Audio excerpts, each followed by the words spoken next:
I'm an immigration policy analyst within a Niskanen Center, and I work on developing policy around community-based reception programs and models for integration. I'm a member of the IRISE steering committee and honored to be facilitating today's gathering with an incredible lineup of speakers and presenters. Also, while we're on the topic of sports, I am a former athlete myself to be discussing this topic with you all today. So with that being said, I first want to just make everyone aware that we will be recording today's meeting. So hopefully you'll be able to access the recording later should you want to follow up or go back to any of the content discussed today.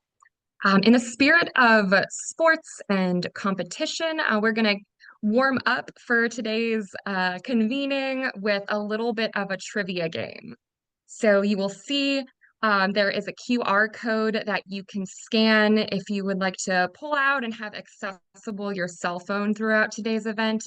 We are going to have a couple QR codes for you to scan, but if you go ahead and scan this one now, and we're also dropping a link in the chat, we have a couple trivia questions for you. All right, and I think we can move along to our first question. All right, so question number one, approximately how many sports are played around the world today? We'll give a minute for y'all to answer. All right, answers coming in.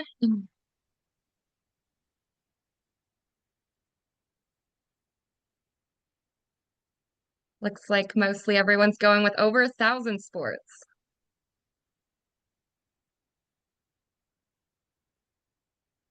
All right, well, let's go ahead and see what the answer is. All right, for those of you who answered over 1,000, there's over 1,000 sports played around the world today. All right, next question. Okay, how many nationalities were represented by the 37 athletes on the Refugee Olympic team for the 2024 Paris Games?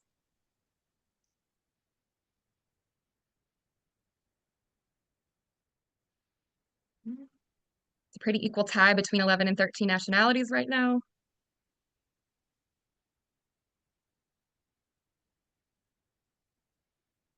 All right. Couple for 9. All right, let's go ahead and see what the answer is. Okay, 11 nationalities. 11 nationalities were represented by 37 athletes competing on the Refugee Olympic team in 2024. All right, next question. And I think this is our last one. Okay, so how many different sports did the Refugee Olympic team compete in at the 2024 Paris Games?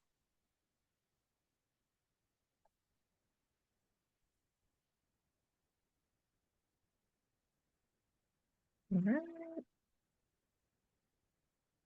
We have a mixed bag of responses coming in.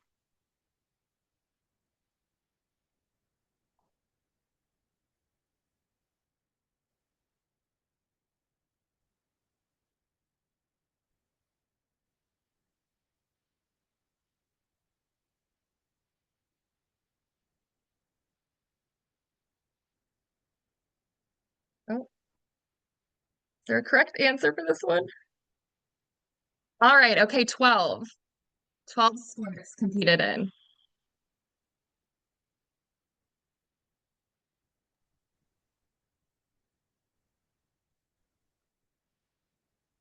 All right, everyone. Well, thanks for a little bit of a warm up to get us ready and geared up for today's conversations.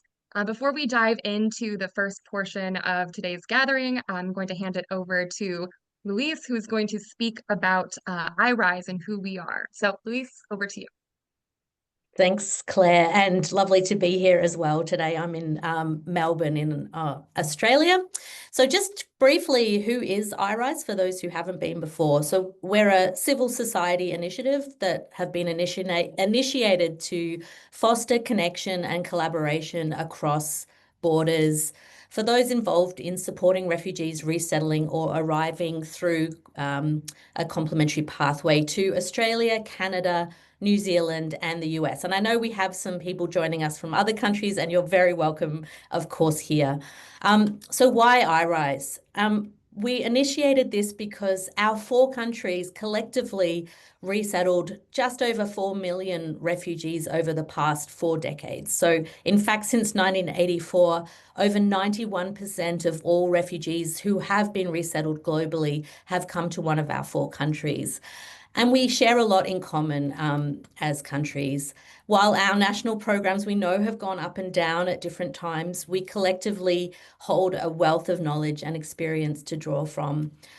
We also know that the better that we can support refugee newcomers to settle and to thrive in our countries and to show how remarkably successful refugee resettlement has been, the better we can demonstrate why these pathways need to remain open in the future.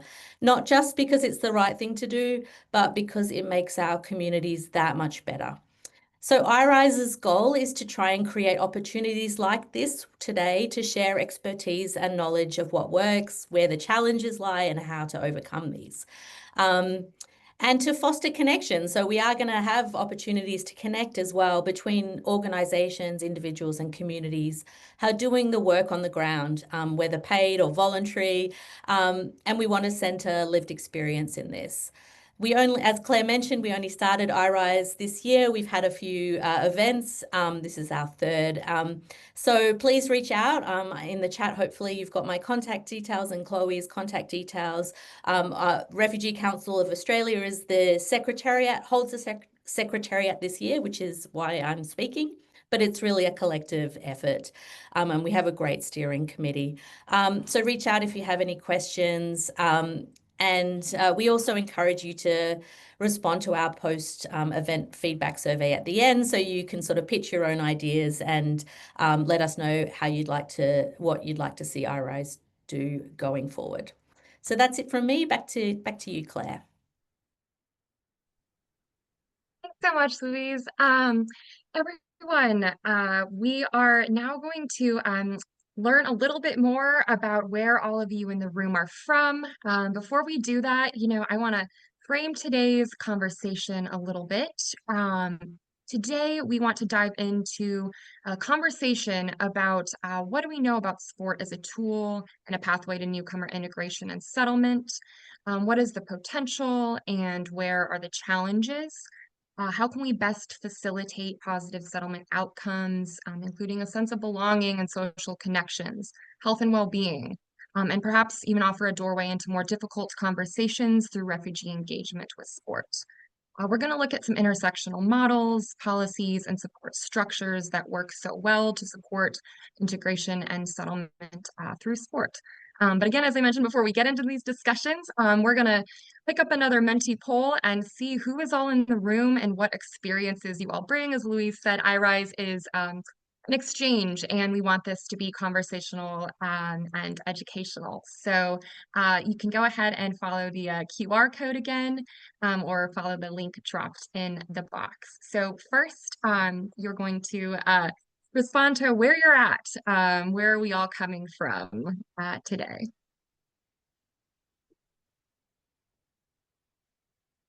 All right, seeing Australia and New Zealand, the US and Canada.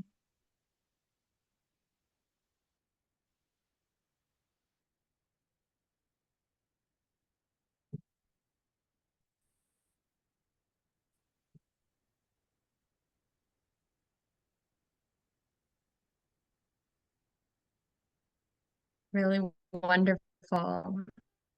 And we're also at about 100 of you on the call today. So really great to see. We've got Ireland. Great to see everyone coming in from all corners. And I know it's morning for some and evening for others and middle of the day for others. Great. Well, next, let's look at what is your role in supporting refugee resettlement. So if you can answer to the best of your ability, which describes the type of organization you're representing today, and feel free to choose any and all the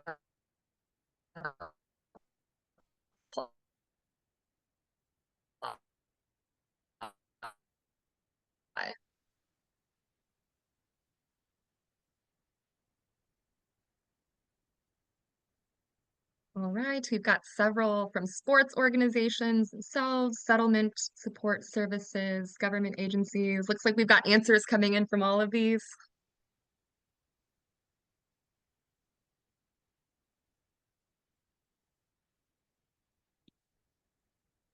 All right, a little bit from everywhere.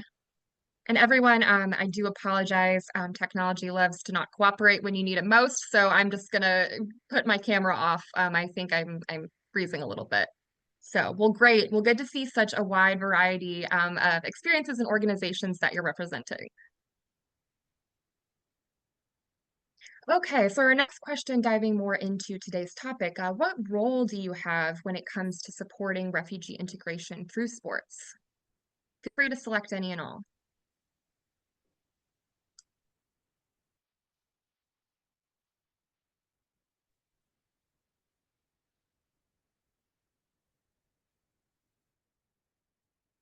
All right, advocacy through sports, caseworkers, community engagement liaisons. All right, quite a lots of community engagement liaisons and program managers and researchers, community leaders, volunteers, sports coaches in the room, wonderful teachers and traders, mentors. Awesome, awesome. Well, great. Well, thanks everyone for taking in this poll and good to learn a little bit more about each other. And we'll get more into each other's experiences in the breakout sessions later. Um, do you and your organization utilize sports as a way to support refugee integration and belonging?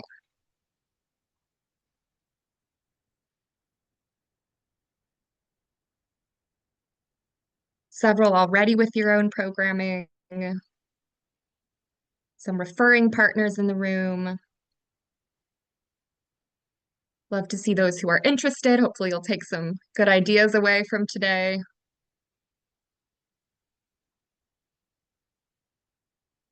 Great.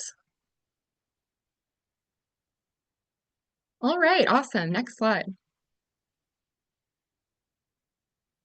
All right, well, thanks so much, everyone. We are going to turn now to the panel portion of today's event. We have three incredible speakers bringing varied experiences and dimensions to today's conversation. And our conversation today is how is sport and how can it be used as a tool for settlement and integration? We're not going to spend a long time with introductions. Each speaker has just an incredible background. We'll be putting some bios in the chat and links to their organizations and work. But with that being said, we're going to go ahead and get started. So with that, I'm excited to introduce our first speaker, Kizito Kalima. Kizito is the founder and executive director of the Peace Center for Forgiveness and Reconciliation out of the United States. I have had the absolute honor of working with Kizito in person in Indiana, and we both through our shared connection with the sport of basketball, Kizito's been a mentor to me, but we're able to run a peace basketball open gym with youth in Kizito's organization. So really great to have you here today, Kizito. Can you talk to us a little bit about how sport has shaped your own experiences and the work you do supporting refugee newcomers in the US? Thank you so much, Claire. Yes, sports, pretty much sports changed my life. I'm a genocide survivor. I lost my parents when I was 14, 15 years old in Rwanda. And so since 1994, sports, especially basketball, became my own way out of everything. I lived through genocide, left to die in ditch dead bodies, lived in orphanage, group home, refugee camps, and 1998, I was given a chance to come to USA to play basketball. So basketball is the only thing I have. Whatever I have at this moment, up to now, it's because of the game of basketball. So as a refugee, it has opened up doors because, first of all, sports is a universal language. I remember when I came to USA, I could not speak a word of English. I come from a French background, but I could dunk. So that was that was my way in. So that gave me a chance for people to allow me to express myself and to be able to learn the language. I was able to finish high school, college, and of course, I had aspiration to become professional, but I got injured. That's a part of the game. But basketball changed my life completely. Gave me everything I have. Gave me education, gave me family, gave me businesses or whatever and opportunities. And I'm here speaking to you because of basketball. So I do believe using sports is I would say, easy way or the best way to integrate or to bring refugees or immigrants to different countries, because they come with something to offer. They come with a talent. So on the other side, not every refugee or every immigrant has that same talent, because there are few of us, or the few of them who have the talent that are the first world needs. And of course, we have to make sure that who we bring, the age you have to, if you want to develop somebody, you want to bring them when they're young. So that is the challenges we are, I see right now, making sure that we are bringing those who can keep up with the competition, and of course make sure that they have what I call the best supporting system, the welcome team, because sometimes you come here, you're by yourself, you don't have nobody to take care of you, or you struggle. I know for myself, I struggle a lot, but I was able to overcome that. So yeah, in reality, sports, especially basketball, in my life has changed, has made me who I am right now. Yeah, thanks so much, Kazito. And I know, you said basketball was the pathway to the US. Can you just shed a little bit more insight? I think one angle Say again, Claire, you cutting off. that is interesting. Yeah, can you hear me now, Kazito? Yeah, go ahead. Uh-huh. Great. Yeah, Z, thanks so much. I know, so you talked a little bit about basketball as a literal pathway, right, to the US. Can you just share a little bit more about that and kind of the mechanism and the pathway, and what kind of your early experience was coming into the US, and how basketball acted as a way for you to integrate into the community? Yeah, so sure. So I left Rwanda in 1996, just like fleeing, like another refugee going to Kenya, Tanzania, Uganda. That's the eastern part of Africa. Eastern part of Africa. So when I got there, I played sports. I became good in sports because it was a way out of my mental health, whatever it is. So, but I was spotted as a talented young basketball player. I was given a chance. For me, I came here on a scholarship. I didn't come here as on resettlement programs.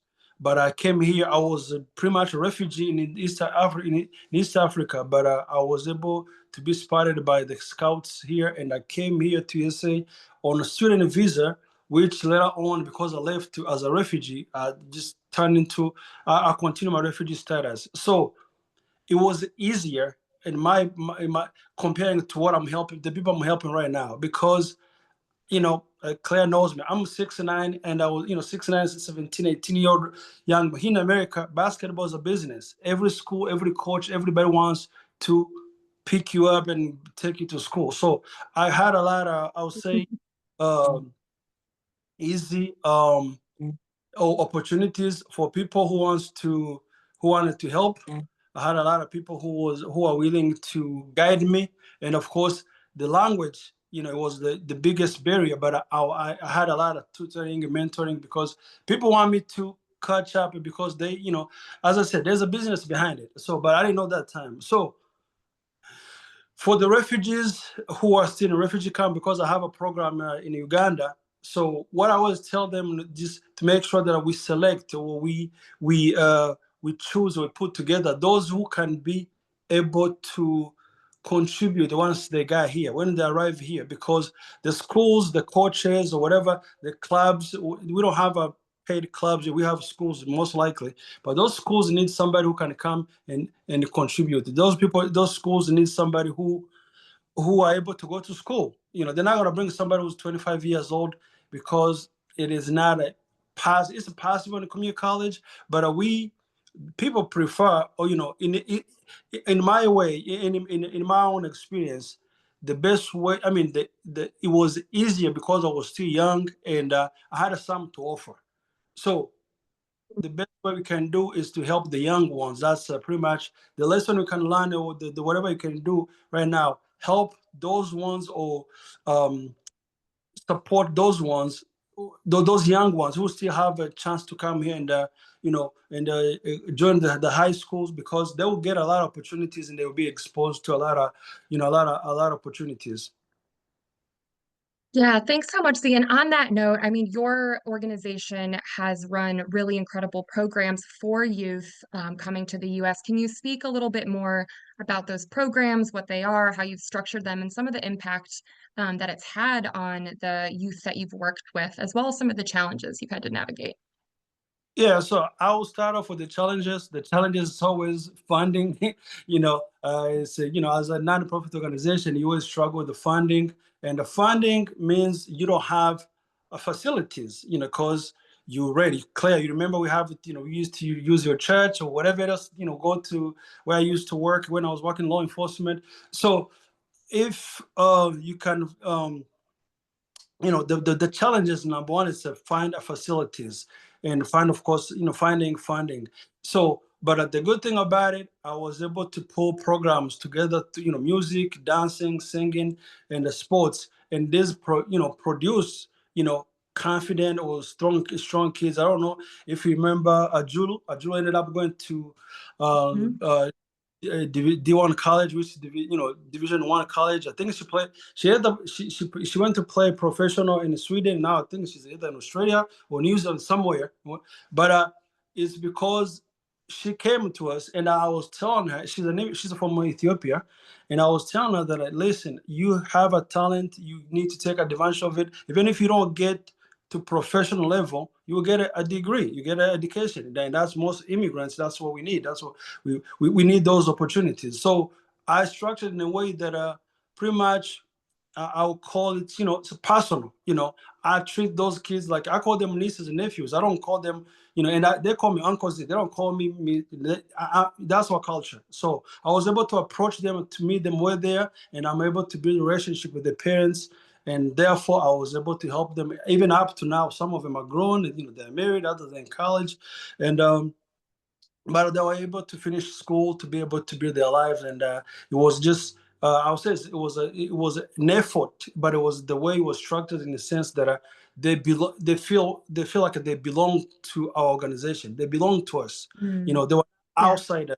Yeah, that was number one. They're not outsiders, and I was able to talk to them in the language they understand, because, for some reason, I still remember all the languages from Africa, even though I left in 1996. For some reason, I still remember all 4 or 5 languages, and I was able to communicate with all of them, and I showed them that what they can accomplish, and they are doing. Most of them are doing well right now.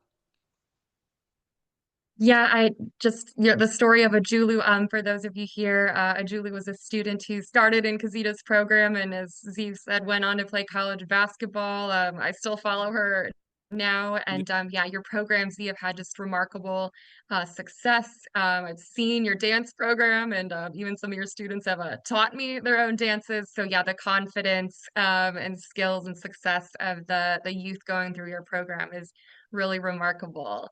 Well, I know that there's so much more you could share with us. Everyone will drop Kizito's information in the chat. For now, really appreciate your time, Z, and I'm going to turn to our next speaker, Graham Clifford. Graham is the founder of an incredible organization out of Ireland called Sanctuary Runners. Graham, tell us about Sanctuary Runners, how it came about, what you do, and why. And I know you've got a couple slides that you're going to share with us as well, so we'll get those popped up. But yes, please introduce yourself and about Sanctuary Runners. Thanks so much, Claire. Thanks to everybody for having me here this evening. It's nearly bedtime, but I'm staying up till the bitter end. And thanks especially to the guys in the Refugee Council in Australia, to Louise and Paul and everybody. So the Sanctuary Runners, the idea came from, I worked as a feature writer, a journalist and a feature writer for many years.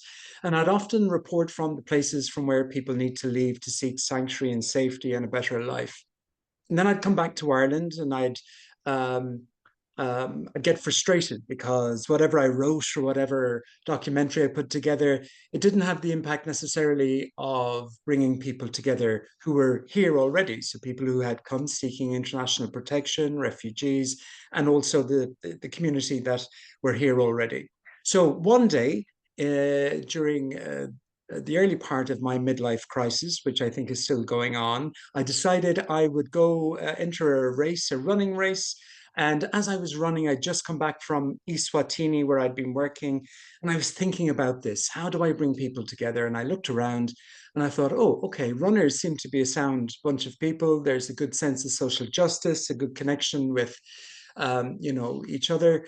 And so we decided that in a particular race, a 10-kilometer race in Cork City in Ireland, we would try to get 200 people, 25 of those being refugees and the rest being from the rest of the community together to enter. And we did, and it was such a hit, people started to ask, where can we do it next? And do you have one in my local area? And all of this. So it's really grown to the point now where we have 42 groups in Ireland.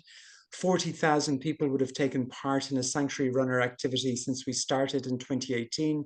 We've established sanctuary runners in Britain as well, across the water, and we're looking to expand internationally. So it's been a really excellent way of getting an awful lot of people together who otherwise wouldn't meet, and thereby, I suppose, really enabling integration on a wider scale. When I think integration, and I often have this conversation with people, I suppose, Claire, to integrate is to come together. It's not necessarily for, the refugee or the migrant to completely take up what people in that country are doing, the difference between assimilation and integration. And so for me, for it to work, for integration in general to work, it's really important that the Irish person who's lived here all their life is willing to make the effort as much as the person who's come seeking safety and sanctuary. Yeah, and that's such an incredible point, Graham. And on that note, can you speak just a little bit more as kind of sport as a bridge in general, and the role that it plays as, a social connector and facilitator of health and well-being? I'm assuming, and Yeah. looking at the pictures that you're out there and running, and but yeah, can you speak a little bit more to that? Yeah, it's incredible. I walk into centres where refugees or asylum seekers are in Ireland and so on, and I go, "Hey, do you want to go running?" And they go, "No, it's the last thing I want to do. Are you crazy?" And you say, "Listen, come with me. We'll go for a walk or a gentle jog in a nice, part of the country in a nice park. The people that are there who are with us, you'll love them. They're really fun. Some of them actually have job opportunities. Some of them work in universities and can tell you about courses that you might be eligible for. But more than that, it's people in your community. So when you're walking down the street during the week, you'll recognize a face. And so that's how it kind of starts. And then people come and they jog or they run or they walk and they start to feel better. And you mentioned before earlier, Claire, about the health and well-being impacts of sport on refugees in particular. And that's huge. And we've a lot of data from people who would have run with us up to now who say, they go for a run or a jog or a walk with us and they sleep better. And because they sleep better, they wake up with a slightly better frame of mind. They can deal with their situation a bit better. So that's a huge part of it. But the social connection is the biggest part. So when you're running alongside somebody, you're not necessarily chatting sometimes. It's that lovely shared silence as you try to get to a finish line, let's say. That's very powerful. And some people who never thought it within their ability to be a runner, really go beyond what they think they can do. There's one particular woman from Zimbabwe, absolutely fantastic woman called Busi, who when we first met, she was in a difficult way, a difficult situation. She was really struggling. We eventually got her to come to go for a walk, and then she went for a jog. Now she's running marathons and half marathons. Wow. She's incredible. She's on the front of magazine covers in Ireland. So running enabled loads more to happen. It's only a vehicle for all the positive things. And I'm also very eager as well that we have people join us who perhaps aren't necessarily 100% sure their views on migration, or they would have read something online or seen something on a social media site and they're not sure. And I kind of say, hey, come with us. You could be dead right what you read, or just, maybe test that theory that you have. And, invariably, after a week or two, people go, I feel a bit stupid because that woman from Pakistan is lovely. That guy from Zimbabwe, I'm meeting for coffee on Tuesday. You know what I mean? The shared experience is crucial. But sport allows you to do that. And it also allows you to do it in a mass participation kind of way. As I said, we've had 40,000 people take part in Sanctuary Runner activity since we started. But in one particular race, the Cork City Marathon, like this year we had 1,200 sanctuary runners taking part. So advocacy is a big part of what we do too. And we all wear these blue t-shirts. So it's like one massive team of people from all around the world. And you don't necessarily know who's a refugee, who's not a refugee. It doesn't really matter. And I think that's what a lot of refugees particularly like, being part of a really broad, diverse group means they feel comfortable. And we send a big message when 1,200 of us are running down the street, championing solidarity with refugees and with everybody in society. That's a big statement. Oh, just absolutely powerful, and the photos as you're speaking are incredible, and you can feel that solidarity. I was reading and looking at your impact report, and I thought one of the, kind of remarkable standout data points was that 85% of those who had responded said that the initiative has helped them feel welcome in Ireland, and that was those, I think, who were in what is known as direct provision centers throughout Ireland. And Right. another standout fact to your point was that 74% of Irish members had never spoken to someone in a direct provision center before joining the Sanctuary Runners program. Can you just speak a little bit more to that? And I don't know, any other kind of standout points that you've seen from that impact study and others since? I so love the fact that you picked up that second number. That's my Yes. favorite stat. So, people live in the same little towns and never speak to each other. It's insane. Or the only interaction that a refugee here, and I'm sure it's the same in all of your countries, might have with somebody originally from that country is a transactional basis. The bus driver, the person teaching them English, the center manager. So yeah, once you can shared experiences, Claire, I think is the key. It's the key to Yes. feeling part of something, to feeling like you belong, to have your voice heard. If somebody remembers your name a second time when you go back, all those kind of things are huge. That, on their own, they sound like small little things, but I think when you put them together, that's when you really get the societal change.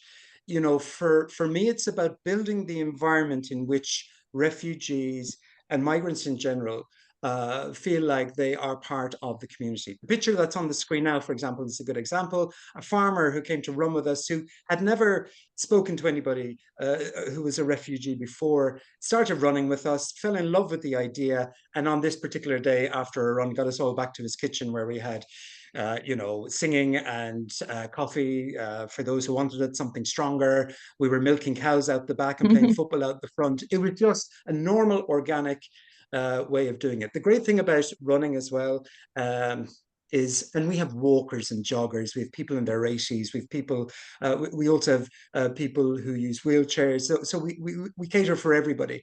But it's a very simple, sustainable, cheap way of doing this on a large scale. So we, as I said, we have all our groups in Ireland. We also do swimming and paddling and lots of other things. We have our groups in the UK as well. and we're spreading internationally too. So you know, it's and we also hold a global solidarity run. The Refugee Council in Australia also help us with that. This year we had people in 100 countries across the world running, jogging, or walking, showing solidarity with those who are forcibly displaced and living in extreme poverty. So it's very much a movement. You know, the running itself, whilst it's really important, is just an enabler for, I suppose, that solidarity, friendship, and respect that we so highly value and think are integral, not just for refugees, but for the community in which refugees live. And I think that's really important too. Incredible. And, you know, thank you for just the way you referred to it as a movement, right? Sanctuary Runners movement. Also taking note that you said you're looking to expand to other countries. So noted for all of us calling in from different spots around the world. Thanks, Graham, so much. Now I'm really excited to turn the conversation over to our third speaker, Ramon Spy, who is joining us and going to bring a research perspective to this conversation. So thanks so much, Ramon, for being with us tonight. We'd love to kick off the conversation with you. You know, what does the research tell us about the role of sport in settlement and integration? Thank you, Claire, and thanks so much also to Graham and Kizito. I'll actually touch upon some of the things that they've talked about and sort of see how that's been sort of framed and investigated in research and what kind of the current evidence base is. So I prepared a few slides. Unfortunately, I don't have such nice pictures as Graham does. They're a bit more clinical, as academics do. But I just wanted to run through a few things. So first I want to say a little bit about sort of current issues and trends in research, bit of some of what sticking points, edges, sort of all some of the uncomfortable conversations, I think, that are really important. And I'll sort of highlight some of the lessons learned. And it's only a snapshot. We have a short amount of time, but really keen to explore that further in the breakouts, in the discussions, and also post-event, feel free to reach out. And we can dig deeper on any of these issues. Historically, when research sort of started in this space, there was a lot of focus on barriers, right, to participation, transport, affordability, etc., the lack of safe spaces, racial discrimination, and the whole gamut. Over time, I think we've seen more interest also in sort of the idea of sport as medicine, right? So, and that's framed in research in different ways, anywhere from health promotion, psychosocial well-being, healing from trauma, with trauma, resilience, physical literacy, and increasingly, and this is what Graham really touched upon, that sport as social glue, so that shared experience, not just with participants, but also then that connection with the communities in which they reside, social connection, sense of belonging to a team, to others in a club or a team, and sort of belonging at these different levels, I guess, often in the broader context of challenges to a sense of belonging in particularly sort of emanating from I guess political and social discourse and constrained rights, for example. Now, one of the areas of research that is quite emerging is sort of an emphasis on informal sport, noting that, hey, a lot of newly arrived refugees and migrants, they actually sort of face significant barriers to organized sport, right? Mainstream, let's say in your Australian context, clubs, community sports clubs. And therefore, what you see is that they tend to engage more with programs and sort of more informal groups and self-organize. So sort of the power of the self-organizing power, I guess, of just with the use of social media, just organize their own participation, kind of. And that sits sort of outside of the mainstream sports space and is often considered more equitable, and they have a greater sense of power over their terms of engagement. So in other words, it's not about assimilations. Actually, we co-create our own rules and the culture that we want to participate in, rather than either needing to fit in, right, or not participate at all.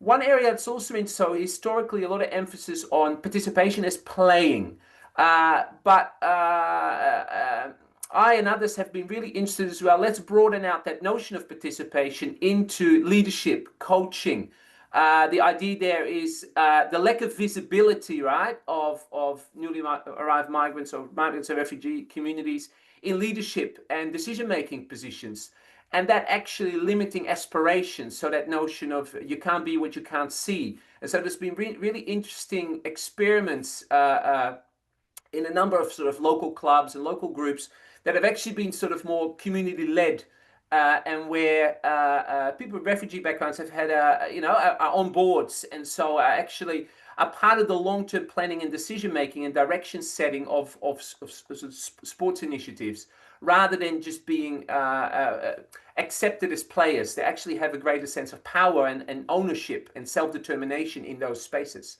And in the way that we do research, there's a much greater emphasis now on co-design, self-determination, and particularly community capacity building. So the shift from extractive research, right, to actually research with, that actually builds significant sort of tangible benefit within communities through research training, through the kind of outcomes and longer term impacts that it tries to create. So that's quite a significant shift towards much more participatory types of research in this area. Yet there are several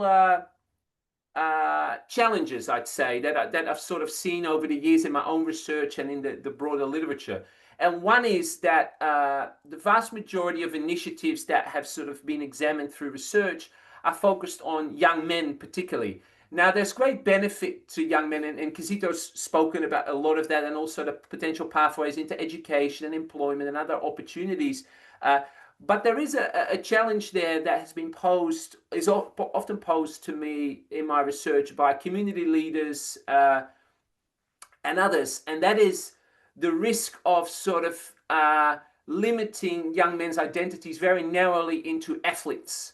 And we see that in the school system as well, where often they're encouraged to play sport, and sort of there's an expectation or a hope or an aspiration created that is beyond simply engaging in sport in meaningful ways for shared experience, sense of belonging, etc., but to be professional athletes, right? And that can be limiting in the sense is that for these young men can become so dominant that it sort of overshadows their investment, for example, in education, or they're funneled into very narrow pathways as, hey, your best shot at kind of social mobility, right, and creating opportunities is through sport, rather than a more holistic sport as part of sort of a broader array of meaningful activities, including, of course, education, for example.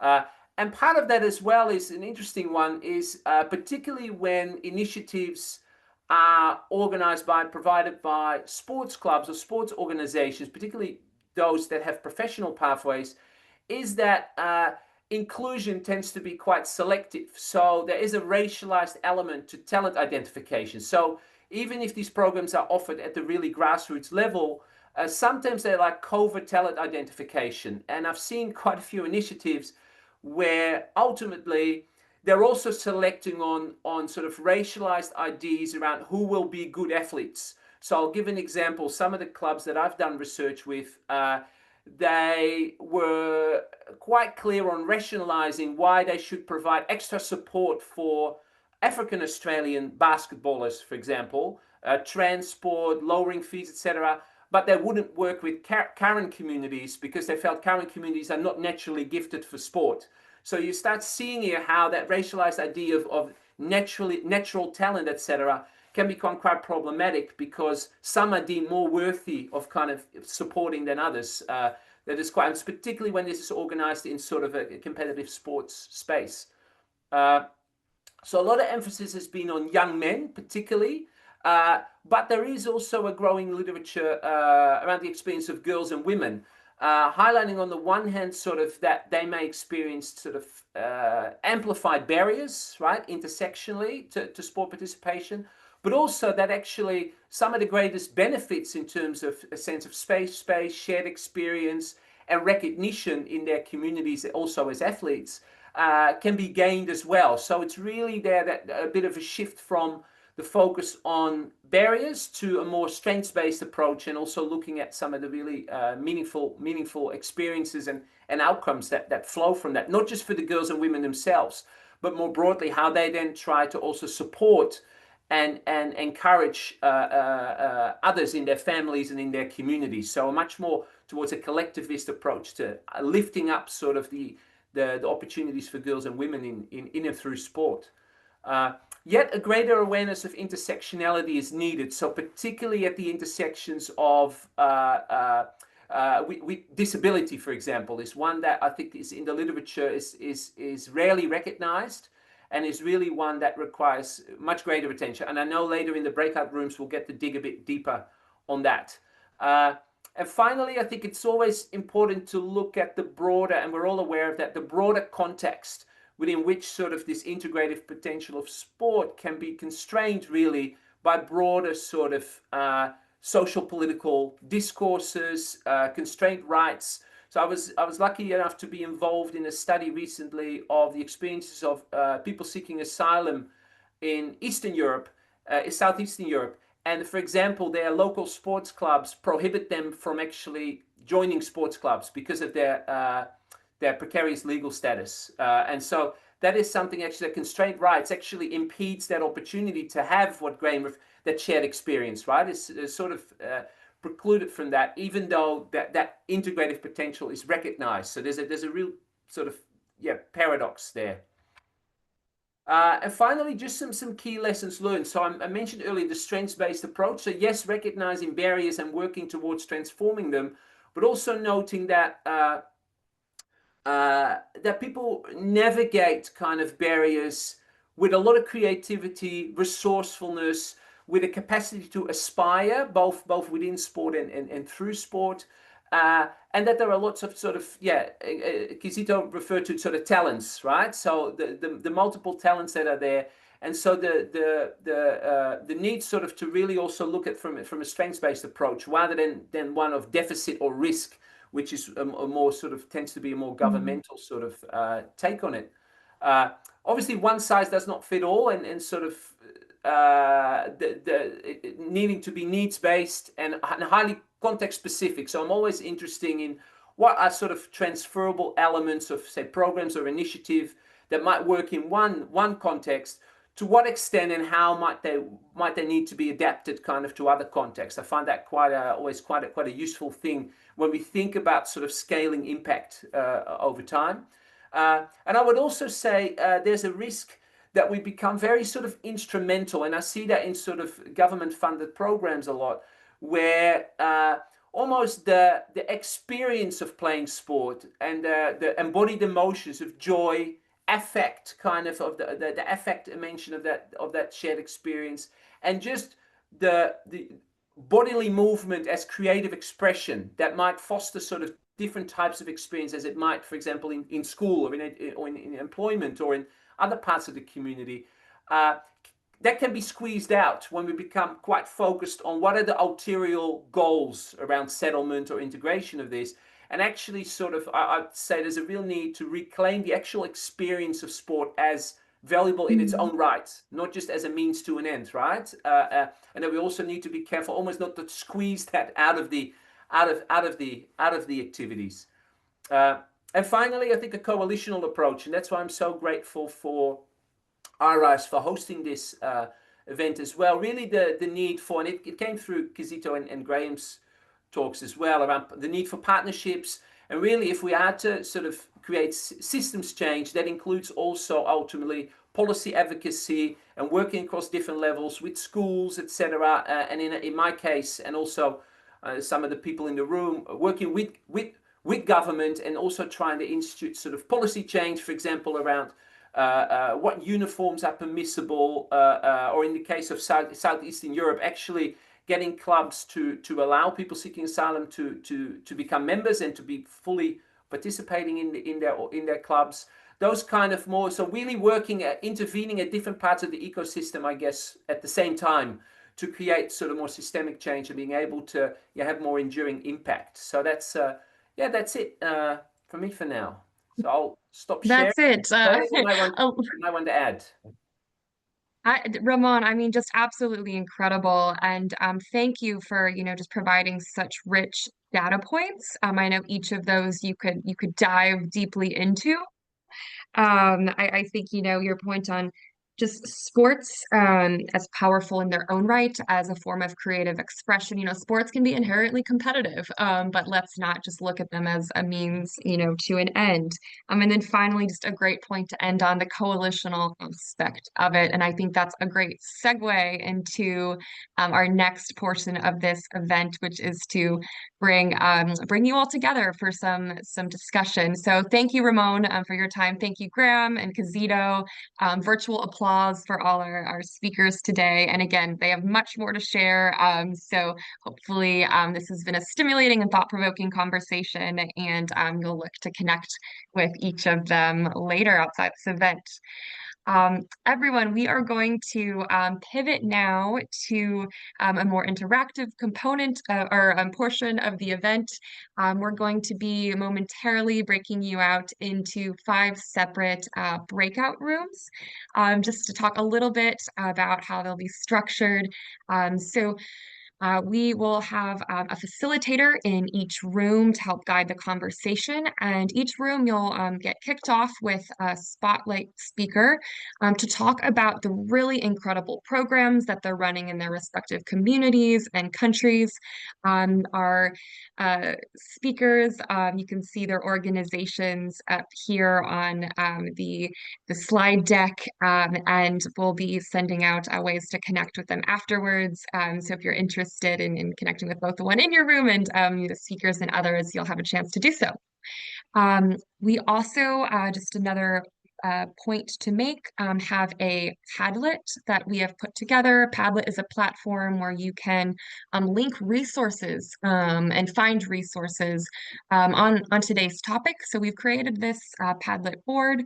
So feel free to either scan and pop that up on your web browser, or click the link. We'll drop it in the chat as well. And feel free to add about your own organization. Some of our speakers have already put in content on theirs and their efforts. So we'll touch back on that at the end. But for now, I think we are good to break out into our separate groups, and we'll circle back in about 30 minutes.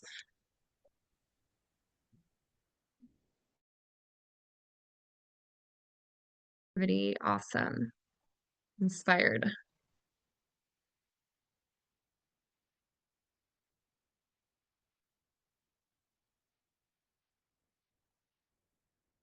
Got some motivation and innovative, hopeful, sport as a language. Love that. Awesome, awesome. Love the spread of words coming in.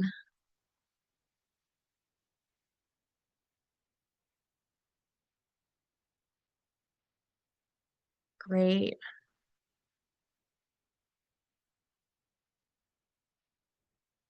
Curious. Great. Wonderful.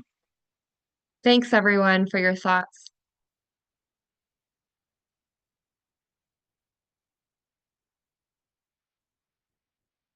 All right. We've also got another link in the chat. Would love to hear just more of your feedback on today's event.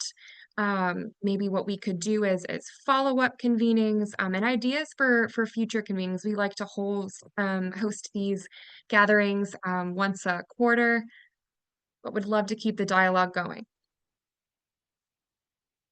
We'll be taking a break for the rest of the calendar year, but we'll be back in 2026. Our next event, our first event of the 2026 year, will likely focus on settlement in regional and rural communities.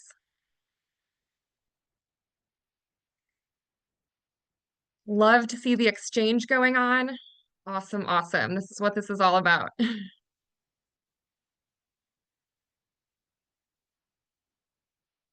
Great, everyone. Well, again, just really want to thank you. Want to thank our speakers, both those in the panel presentation and those in our breakout room discussions. Thank you for those who contributed to the conversations in the breakout rooms. And again, I know I keep saying it, but just please connect with each other. And if IRISE steering committee can be of help connecting you to those on today's call, please reach out and we would love to play that role. Contribute to the Padlets. Let us know if you have questions about that and just any other ideas. And the Padlet, I think, Louise, it'll stay live for about a week. So take advantage of that while we've got that going. Great. Well, I think with that, I think we're ready to conclude today's gathering. Everyone take care. Have a good rest of your evening, good rest of your day ahead, good sleep if you're joining us from places where it's quite late. And we'll look forward to future collaborations. Thanks again so much, everyone.